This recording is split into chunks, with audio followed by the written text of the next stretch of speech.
the web, I'm going to talk about several different areas, sort of broadly, that I find interesting or problematic when journalism and crowdfunding collide, and also some of the theory that I think applies. So it is going to be sort of skipping through things. So the thing about being a journalist is that you don't have to go to school like I did to be one. There's no test you have to pass. There's no official accreditation. But nonetheless, there are norms that have developed around the profession, and one of them is this idea of autonomy. So this is the idea that you act as an individual, you are not swayed by others. And how journalists deal with this when they're embedded in a corporate newsroom is they erect sort of an invisible wall between the ad room and the newsroom. So what happens over there does not affect what happens over here. Of course, the sociologist in me, and anyone who's really thinking about it, will realize that, of course, who owns the news organization and advertising does affect what happens in newsrooms. Sometimes there's blatant examples of interference, but more often than not, journalism newsrooms are cultures, and you start to internalize what stories you can chase and what stories you cannot. And if you don't adapt to that culture, you find yourself not employed. So I say that as a sociologist, but the journalist in me is like, we really do try to erect this invisible wall, and we really do act that way in our working lives, at least the people that I know. In crowdfunding, of course, that invisible wall is just blown up. It doesn't exist. You're trying to reach out and form a relationship with people so that they will give you money. They have to like your idea, they have to like you, and everybody I spoke to really talked about the effort that goes into building a relationship with funders, and how they feel responsible to them, and how they want to create work that then pleases them. And this, of course, raises very sort of thorny ethical questions about how can you remain autonomous and still develop a relationship with people. And most journalists and would-be journalists who are out there crowdfunding haven't really figured out a way to keep these two things sort of separate, and are kind of sort of muddying their way through this whole process. So for example, one person told me how he gave back some money to someone who might potentially be a source. But for the most part, this is a problematic area with crowdfunding and journalism. The other norm, which is a controversial one to some, is this idea of objectivity. So this, of course, is the idea that as journalists, we can somehow step back and report on a situation without putting ourselves into the situation. And my conversations with students always end up with, well, that's absolutely impossible. We are people, and our own experiences, affect how we see the world. That's true enough. But for those of us who feel like maybe there's something to objectivity that we don't want to completely throw out, we go with this idea of trying to report in a fair and balanced way. And I know when I worked at the CBC, that's certainly how we tried to act. So when I went in to talk to these people, I expected that I would find a bunch of people who agreed with me or hadn't really thought it out very clearly. What I found was the opposite, though. There were some people who came from sort of the same school of journalism as I did, but there were a lot of people who were either doing advocacy journalism, which I also did expect, but then this sort of muddy group of people who I'm calling journalists with a point of view. So these were people who were telling me they can be fair and balanced and accurate and also have a point of view in their journalism. And so for people who work in journalism schools and think about these ideas, these are two things that don't go together, point of view and fairly and accurately. So I'm in the midst of sort of thinking about these ideas some more and what's happening out there in the world of journalism in this way. So I said I was going to jump, and so now I'm going to jump to another idea. And I'm going to reach back to Marx and talk for a couple of minutes about how crowdfunding, I would argue, contributes to the exploitation of freelance journalists. And for this, I'm drawing heavily on the work of Nicole Cohen, who's a professor at the University of Toronto, who's done some good work into looking at the exploitation of the unpaid labor time of freelance journalists. So many of these people who are out there crowdfunding are freelance journalists, and they're hoping to raise money so they can actually go and report on stories. This is Nahid Mustafa, and once upon a time, she would get money from places like the CBC or the Globe and Mail to go and cover stories. That doesn't happen anymore. Those budgets just don't exist. So she's crowdfunding, and she has done it successfully to go and cover stories and then come back and sell them. So crowdfunding is often, very enthusiastically painted as a way for people to cover stories and for journalists to do this creative work that they want to do. But I would argue it's also a way for media organizations who are still buying the work of these freelancers to get more work out of their employees for less pay.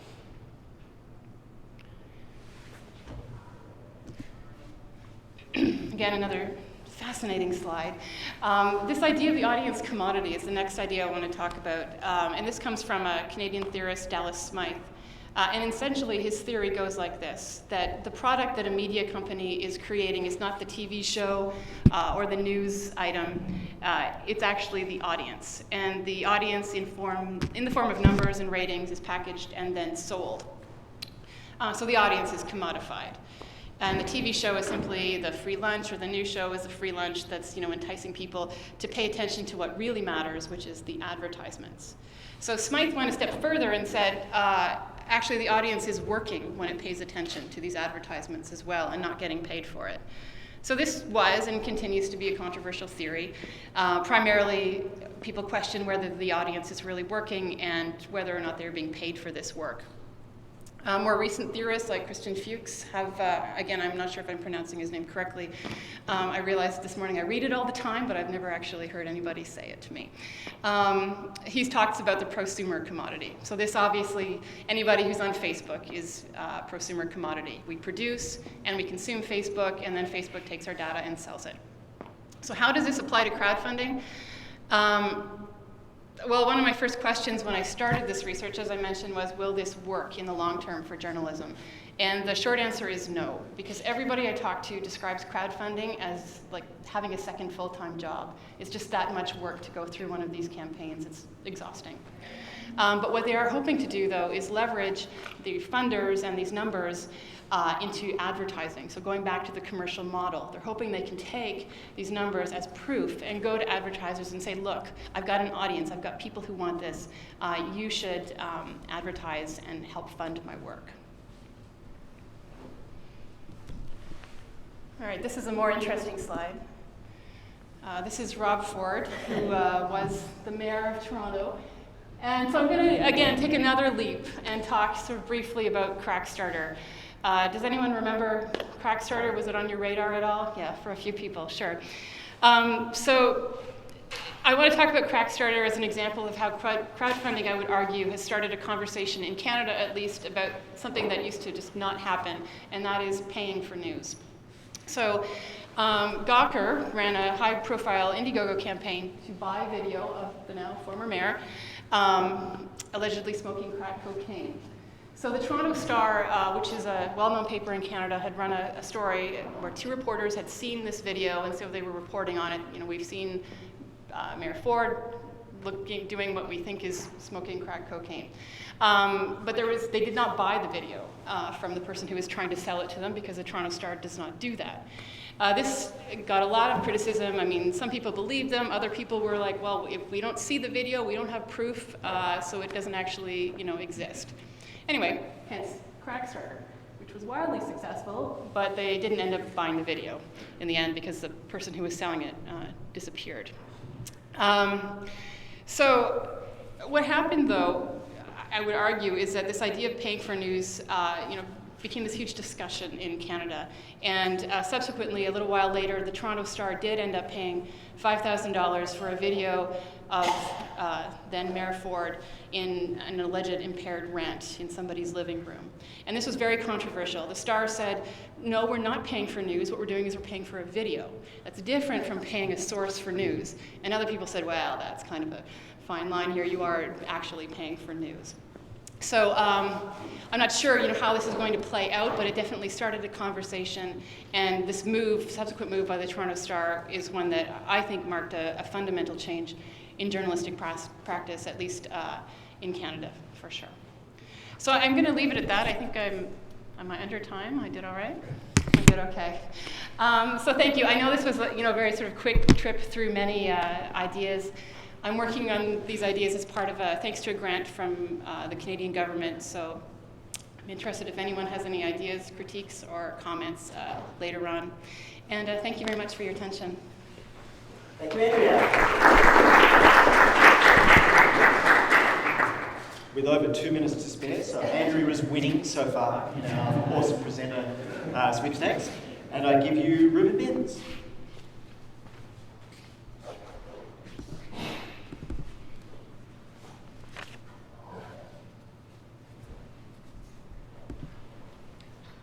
What's the button for maximising on a Mac?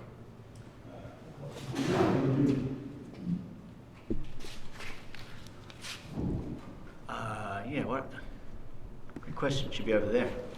You can go to view. It says under view. Here, oh, right, you're right. Slideshow. So, no, actual size. Slideshow. We doing slideshow? Will that do it automatically? Where is it? Oh, at the very bottom, there we go. Okay, cool. There we go. Great, thank you, thank you.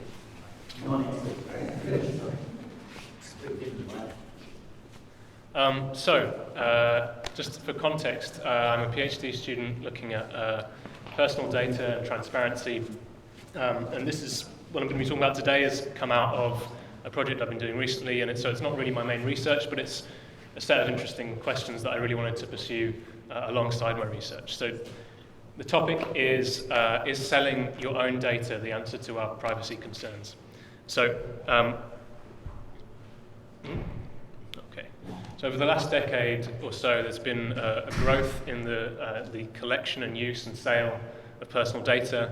And one of the main industries involved in this is marketing industry. This is a map of all the different companies that are operating in this space, and they have all different kinds of special roles and so on. So this has prompted various sort of concerns about privacy, about the possibilities that this data will be exploited in various ways.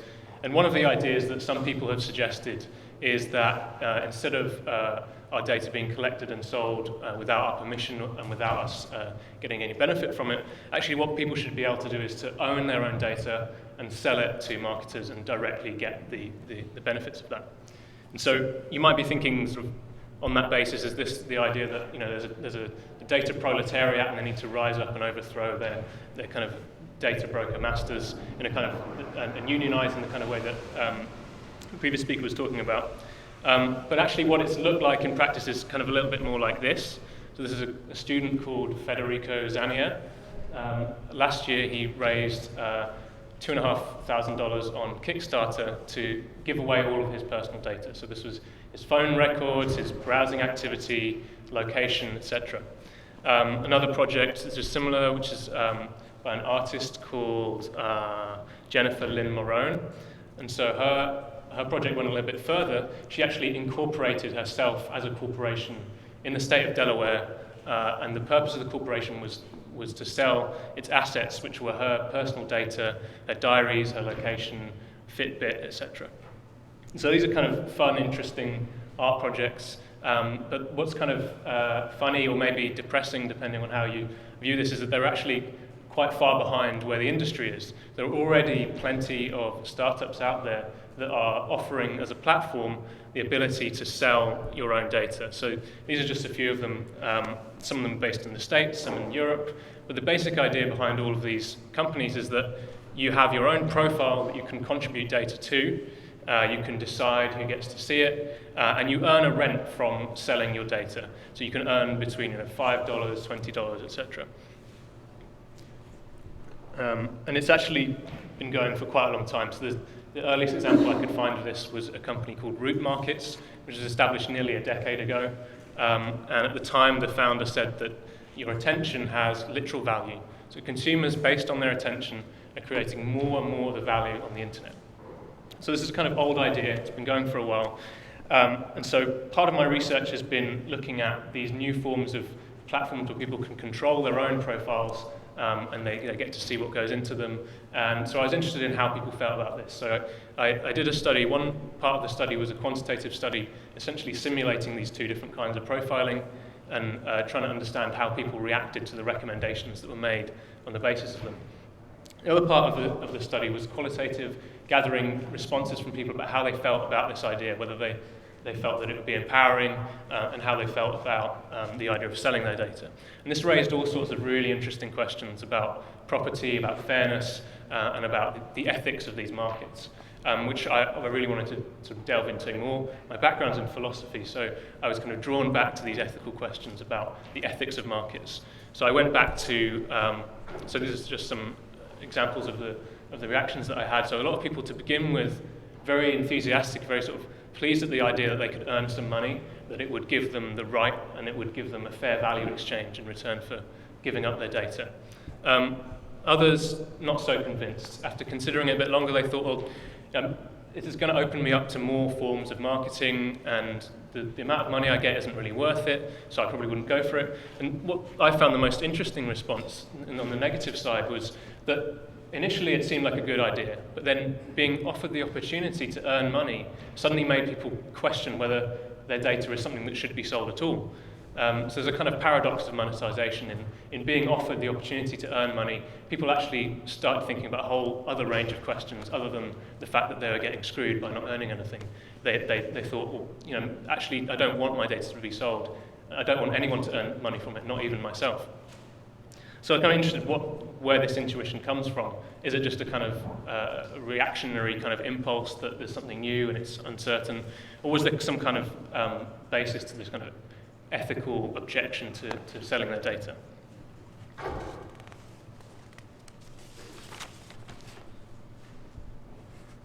So I looked at kind of the general debates about the market, and I thought, you know, so there's debates about whether the markets are, you know, inherently sort of promoting freedom and sort of social values, or whether they're kind of inherently exploitative. And those are all interesting questions, but I didn't feel like they really applied in this case, because what people were saying was not that they were against the idea of markets generally, but that there was something particular to selling one's data that seemed a bit different. And so what I want to argue is that maybe personal data is part of a class of goods whose exchange is morally problematic, not for the normal reasons that we might think that markets are morally problematic. Not because people in engaging in these markets are getting a bad deal in some way, but actually that there's something inherent to the types of goods that are being sold, or the exchanges that are happening, that presents independent moral problems. And so examples here might be markets for human organs, for transplants, votes in a democracy, sex and reproductive labour, indentured servitude or slavery, toxic waste disposal, so the right to pollute, and awards for positions in society or professions that you would normally award on the basis of merit, being awarded on the basis of sort of financial contributions.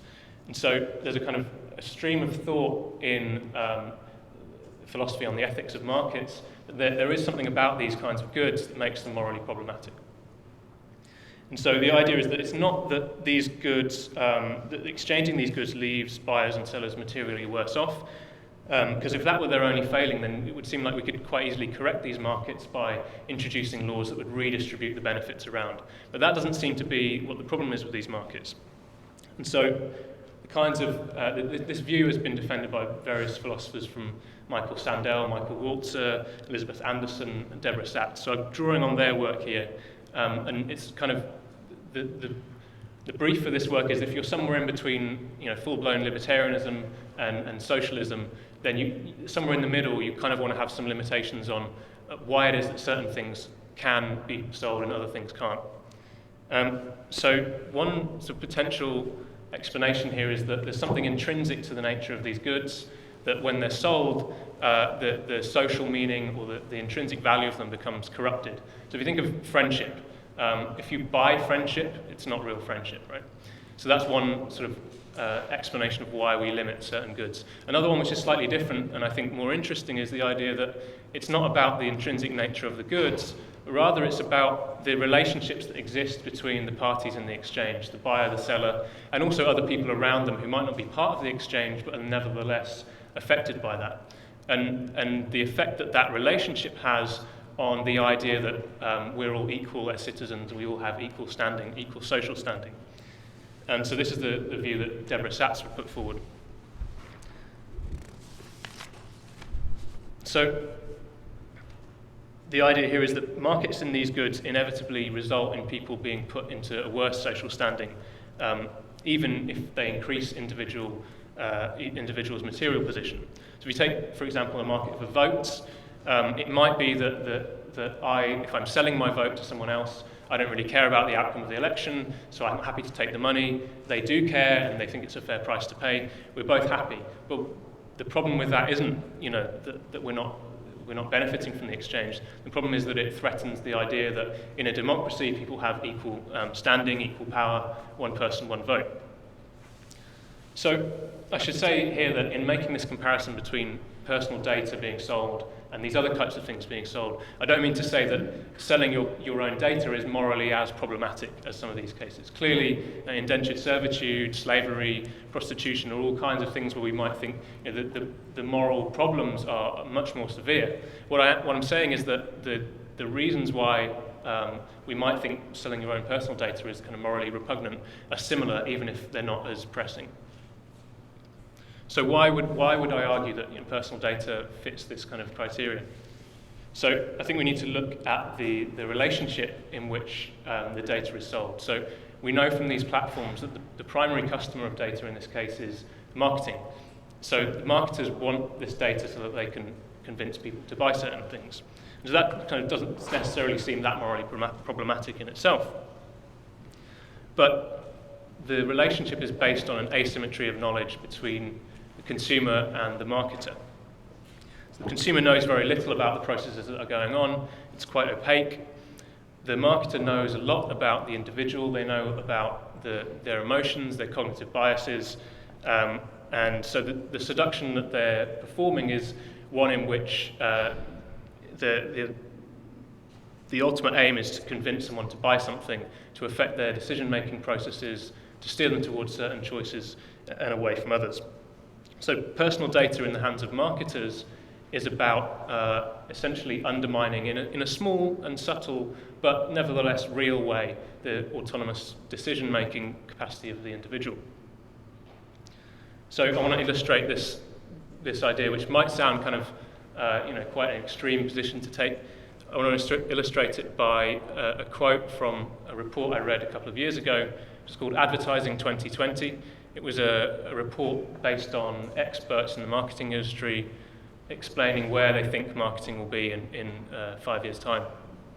So this quote: "In the future, advertising will be tasked with planting seeds of desire, expectations, aspirations that intrigue and pull the consumer along the path to thinking that it was his or her idea, giving a sense of ownership and full decision-making power." And the key word there, a sense of, and in practice it actually does precisely the opposite. So selling your personal data is selling access to the ability to manipulate your decision-making power. So what's not at issue here is the trade between some autonomy and some money, because we do that all the time. In signing an employment contract, we're giving up some autonomy. So that's not my claim. My claim is actually that it's different because you're giving up some control over your own decision-making power. So the ability to make decisions for yourself is kind of traded for money in this case.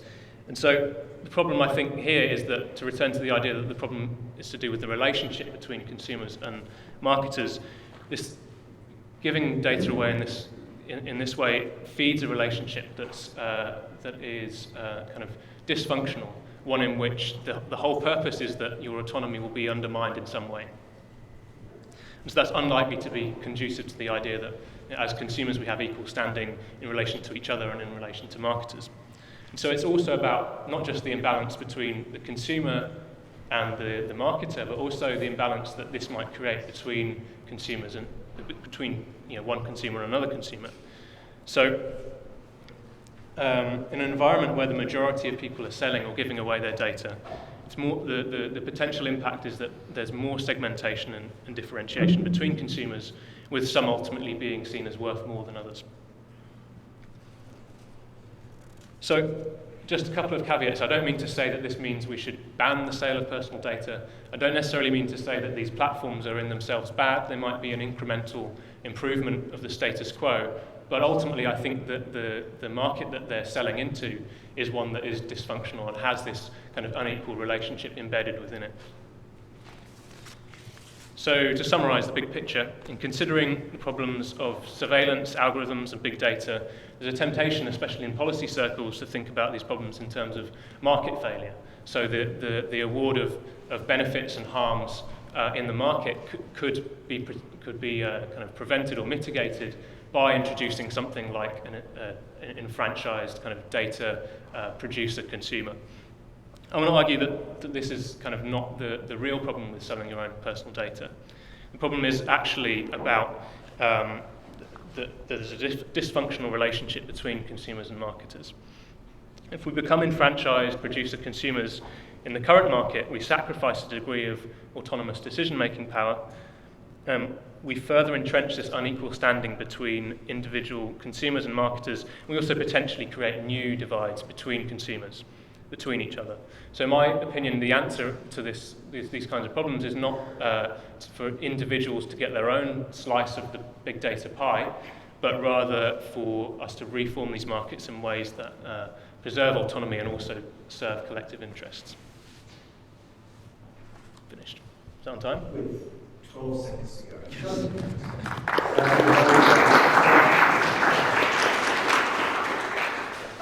So I would invite the panel to bring a chair up here so we can have discussion. Has anybody got questions forming in their minds yet for our panel? All right, just let us get everybody seated.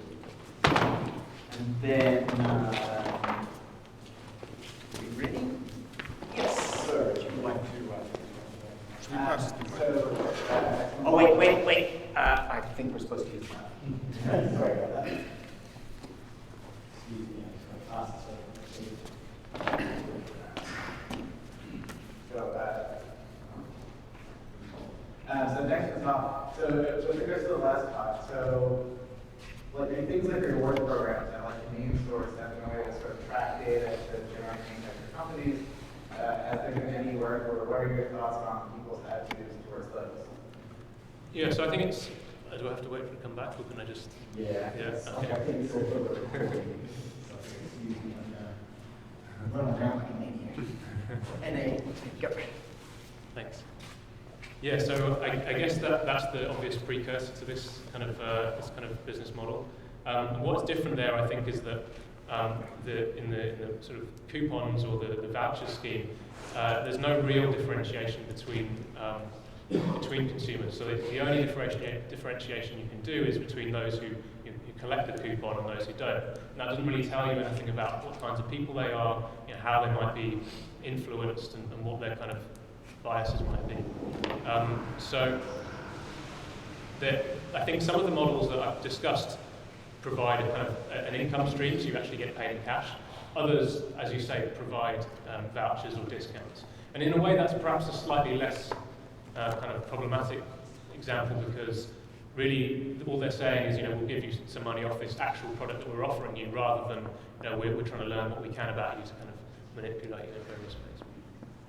All right, any other questions from the audience? Yes, over here.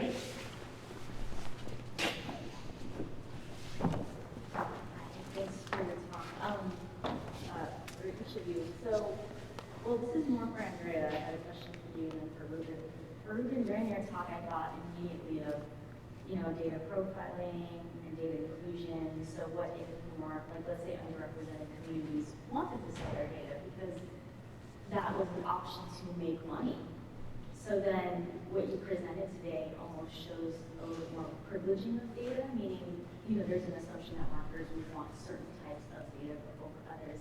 So I'm curious if you're looking at those populations in your research. And then for Andrea, regarding crowdfunding, I'm pretty sure you look at this in your research as well.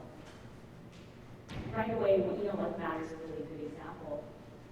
The people supporting that type of platform already, they're already biased. They're already going to read,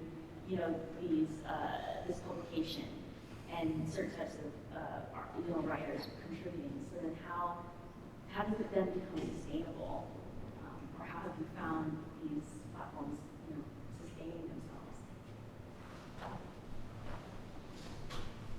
Thanks, yeah, that's a really good question.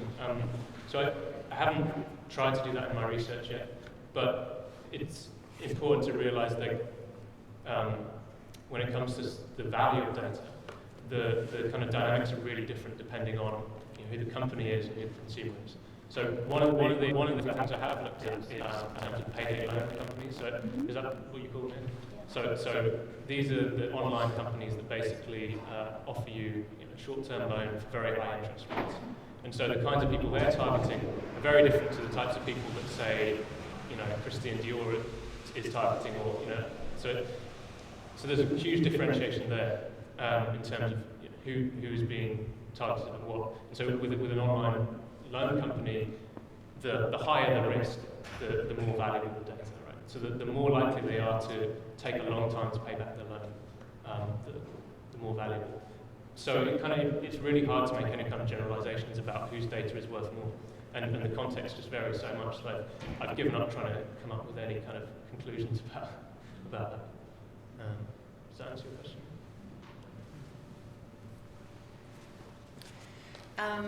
Well, matter has been swallowed up by a larger entity, medium, so that's how it has become sustainable.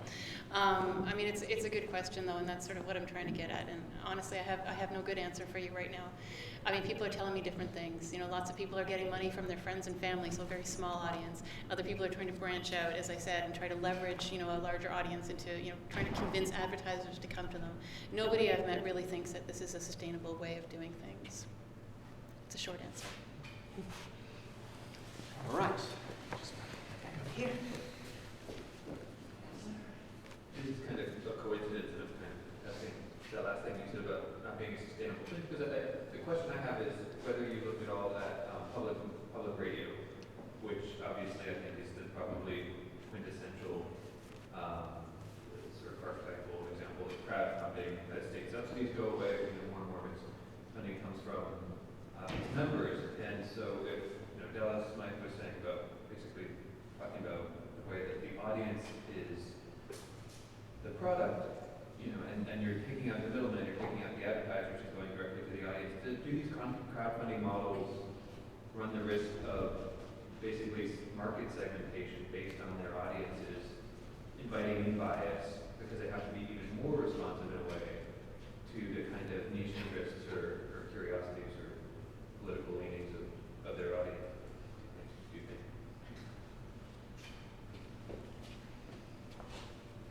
The short answer is yes, I do. Yeah, I mean, in Canada, the public broadcaster is different from here. We don't do that sort of outreach that PBS does, for instance. So it's kind of a different model. So I haven't looked, very closely yet, and that's sort of the next step. But I mean, the short answer to your other question was yes, I do. I mean, I think we're sort of like looking at a world of niches, and we're looking at this is sort of, at least the people who are doing it this way, that's what they're trying to do, instead of looking at a broad audience. So we're just about out of time, but I want to conclude by asking all of our panel to answer just one simple question, is in the shortest way you can, what should one not do based on the particular things that you have each researched?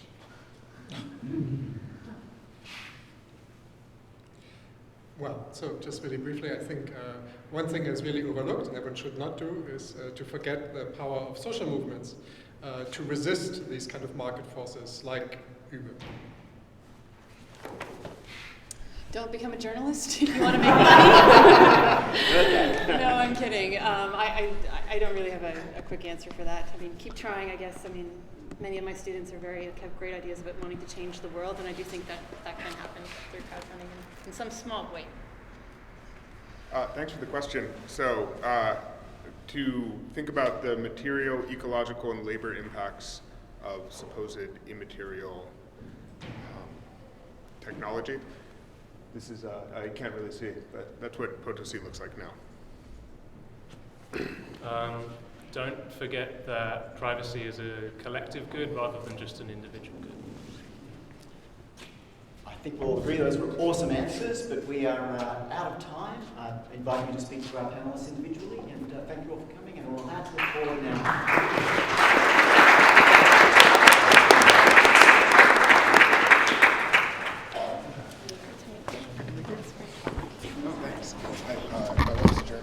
That was great.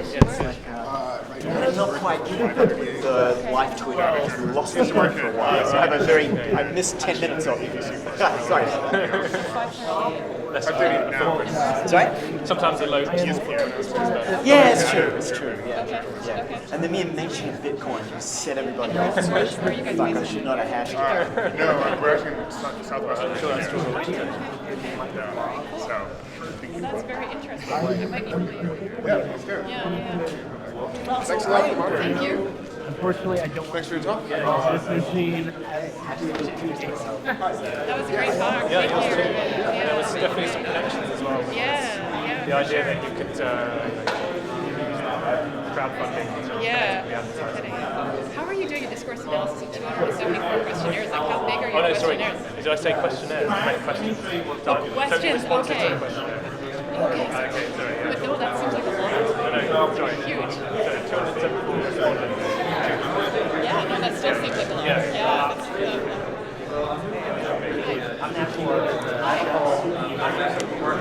And we're going to make a